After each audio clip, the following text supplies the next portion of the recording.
Boa tarde, meus amigos. É um grande prazer, uma honra participar deste primeiro empreendimento do Farol da Democracia Representativa, que já começa da maneira certa, isto é, com uma meditação em profundidade sobre o estado de coisas, as suas origens, os fatores que o formaram e as perspectivas de futuro. Então, a mim, dentro da programação, coube então a última parte dessas perspectivas de futuro e as possibilidades de ação que ainda restam para as pessoas de mentalidade liberal conservadora, não socialista ou então antissocialista, dentro do presente panorama brasileiro. Então, desde logo eu preciso informar que não é possível, no presente momento, você traçar uma espécie de plano de ação. O que nós podemos fazer é apontar algumas condições gerais indispensáveis que teriam que fazer parte, vamos dizer, de qualquer plano de ação possível, tá certo? Ou seja, não podemos ter um plano de conjunto no momento, mas sabemos que há tais ou quais itens sem os quais não se fará e muito menos se realizará qualquer plano possível. Então, em primeiro lugar, nós precisamos nos resguardar contra uma definição demasiado restritiva do que seja política. No Brasil, quando se fala em política, as pessoas logo pensam em partidos e eleições. Então, se vocês verificarem o que aconteceu nos últimos anos, vocês verão que o partido que está no poder, o atual partido governante, o PT, e os seus associados, eles atuam há várias décadas em todas as áreas da vida social humana. Atuam na cultura, atuam na educação, atuam até na formação das relações interpessoais, dos valores e símbolos que dirigem as pessoas no seu dia a dia, atuam na vida sindical, atuam nas escolas, etc, etc. Ou seja, atuam em todas as frentes. E os partidos que lhe fazem oposição, como por exemplo o PSDB, atua somente na esfera eleitoral. E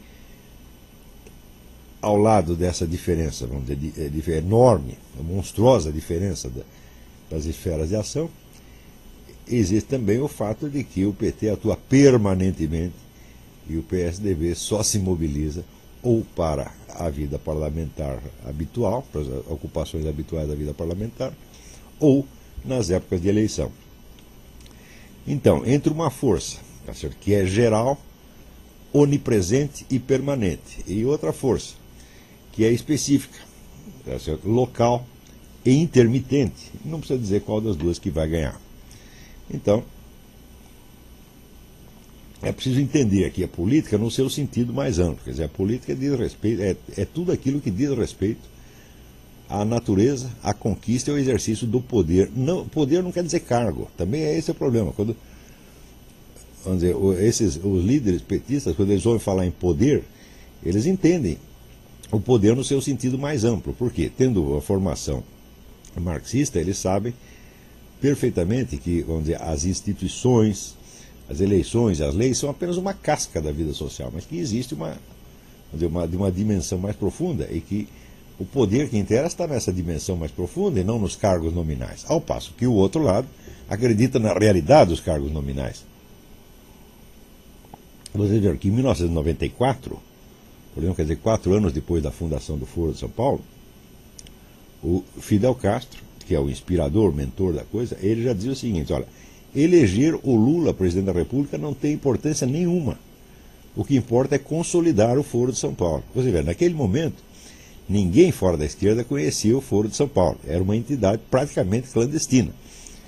E o Fidel explicava a eles que esta entidade clandestina, desconhecida, isso é, não reconhecida por ninguém, era mais decisiva para o futuro da esquerda brasileira do que a presidência da República do Brasil. Quem, no outro lado, ou entre os tucanos, ou entre a direita, entre aspas, em geral, compreende uma coisa dessa? Ninguém.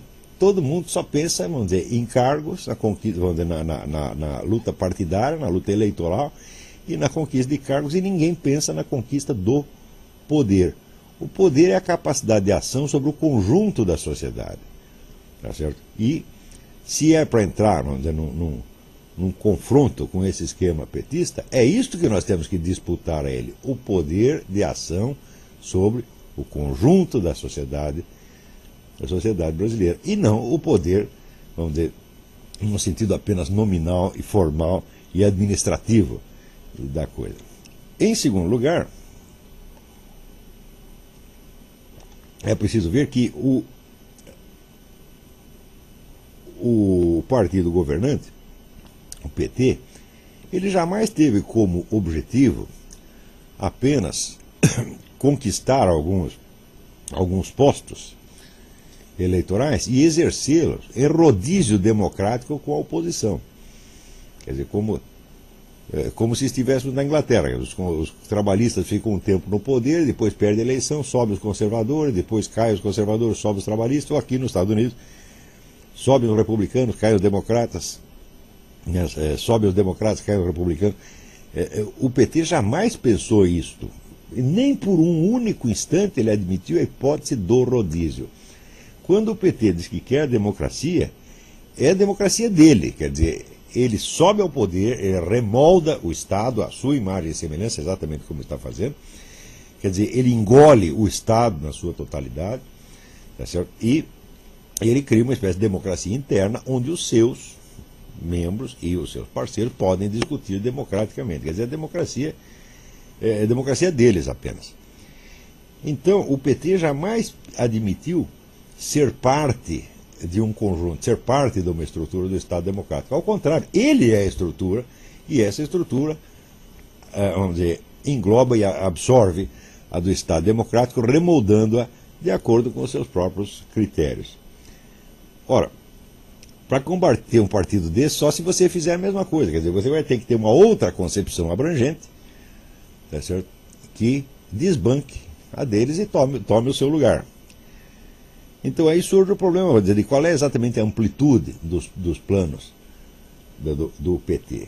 Então, de cara, já é errado você raciocinar em termos de PT, porque o agente efetivo do processo político nacional não é o PT. O PT é uma das denominações, tá certo, sob as quais age o verdadeiro agente, que é o que nós chamaremos do Foro de São Paulo. Também, por favor, não entenda o Foro de São Paulo somente no sentido institucional. Existe uma liderança política esquerdista latino-americana que há 40 ou 50 anos age em estreita intercomunicação, estreita parceria. Se você pegar Lula, Zé Dirceu, Fidel Castro, todo esse pessoal, mas eles têm um longo passado de lutas.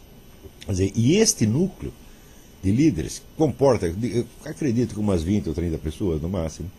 Esta é a força agente, tá certo? Não é o PT, tá certo? E note bem, aqueles que hoje constituem o que se chama a oposição, como Fernando Henrique Cardoso e José Serra, fazem parte deste mesmo núcleo agente da esquerda latino-americana há 30 ou 40 anos também, tá certo? E, vamos dizer, essa é uma das anomalias da presente situação brasileira. Isso é que a esquerda brasileira, a esquerda latino-americana, conseguiu fazer com que o seu repertório, a sua temática, o seu discurso, engolisse de tal modo o do restante da sociedade que as únicas alternativas que existem são aquelas que a própria esquerda propôs, quer dizer, são as alternativas internas da própria esquerda. Quando nós vemos que o poder está sendo disputado, vamos dizer, o poder nos cargos estão sendo disputados há anos entre PT e PSDB, você não pode esquecer que os dois partidos nasceram na USP, entre as mesmas pessoas, formando aquele mesmo núcleo de líderes esquerdistas que havia na época. Quando as pessoas dizem que... Eu ouvi dizer, por exemplo, ao longo dos últimos 20 ou 30 anos, os dois líderes principais dos dois partidos, das duas correntes de esquerda, o Lula e o FHC, dos dois, o pessoal dizia, eles mudaram. O Fernando Henrique Cardoso mudou, esqueçam o que eu escrevi, etc, etc. E o Lula também, todo mundo diz, o Lula mudou. Então, ora, como se a mudança de mentalidade de duas pessoas, supondo que fosse real, quer dizer, pudesse ter um efeito global numa força tão imensa quanto a esquerda latino-americana. Em segundo lugar, o que significa a mudança subjetiva no político? Aquilo em que ele acredita ou não. O político a gente deve entender por aquilo que ele faz, e não por aquilo que a gente acha que ele acha. Quer dizer, essa interpretação subjetivista, quer dizer, o Lula mudou, o FHC mudou, isso tudo é absurdo. Interessa saber quais são os esquemas de poder nos quais estão metidos, quais são os compromissos que eles têm e dos quais eles não podem fugir, e, em suma, o que é que eles vão fazer na prática, efetivamente. Então,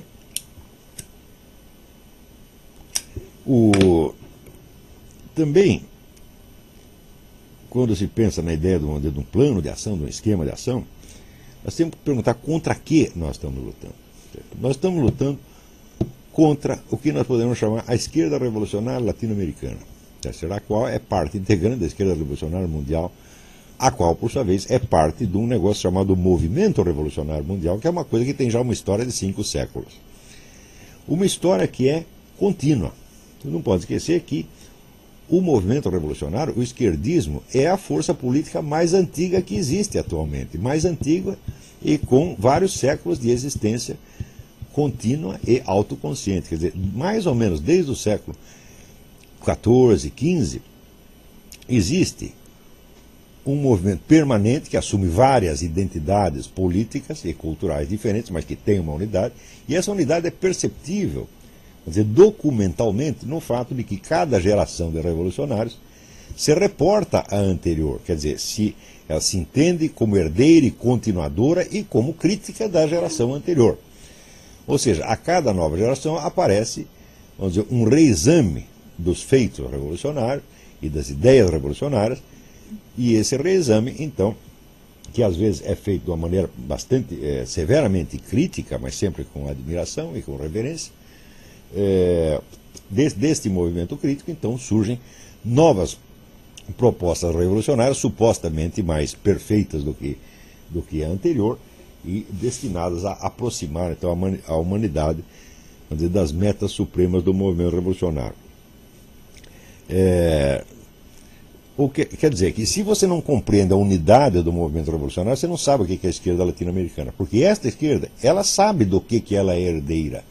Ela tem muita consciência do seu passado e muita consciência da continuidade do movimento. Não sei se na cabeça dos principais líderes se teria, vamos dizer, muito claro essa continuidade de 5 séculos, mas pelo menos de 2 séculos, isto digamos, do período que vai da Revolução Francesa até hoje, eles todos têm consciência de que são continuadores de um movimento histórico já existente. Este movimento histórico, ele visa, em última análise, quer dizer, por trás de toda a imensa variedade de discursos e de metas diferentes propostas pelo movimento revolucionário ao longo dos tempos, existem 2 que são mais ou menos constantes, que é a reforma da natureza humana, ou seja, não pensem que os objetivos do movimento revolucionário são apenas econômicos, sociais, mas é uma coisa muito mais profunda, quer dizer, criar um novo ser humano, a imagem e semelhança de novos valores criados pelo próprio movimento revolucionário, e, do outro lado, a ideia da sociedade planejada. Essa ideia está sempre presente no discurso revolucionário e sempre apresentada como se fosse, vamos dizer, um objetivo muito nobre e desejável